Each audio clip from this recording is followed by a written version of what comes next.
হলো মৃত্যুর কোনো পূর্ব লক্ষণ আছে কিনা? উত্তর হলো মৃত্যুর কোনো নিশ্চিত লক্ষণ নেই যেটা দেখে মনে করা যায় এই লোকটা মারা যাবে।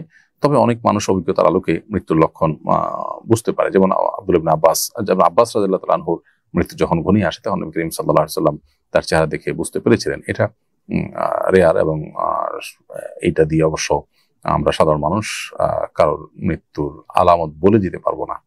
এটা নবী সাল্লাল্লাহু আলাইহি ওয়াসাল্লাম বুঝেছেন। আল্লাহ তাকে শেফার আসাদ দিয়েছেন, দূরদৃষ্টি দিয়েছেন।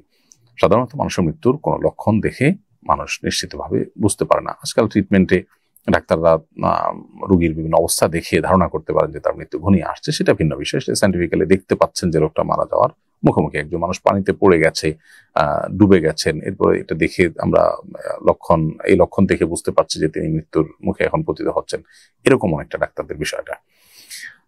তবে কোন ধরনের পূর্ব লক্ষণ ছাড়াই হঠাৎ করে মানুষ মারা যাওয়ার নজির আমাদের সামনে অনেক আছে। বিধায় মৃত্যু কখন আসবে আমি লক্ষণ দেখে বুঝবো, এর জন্য অপেক্ষা না করে আমাদের সবসময় মৃত্যুর জন্য প্রস্তুত থাকা উচিত।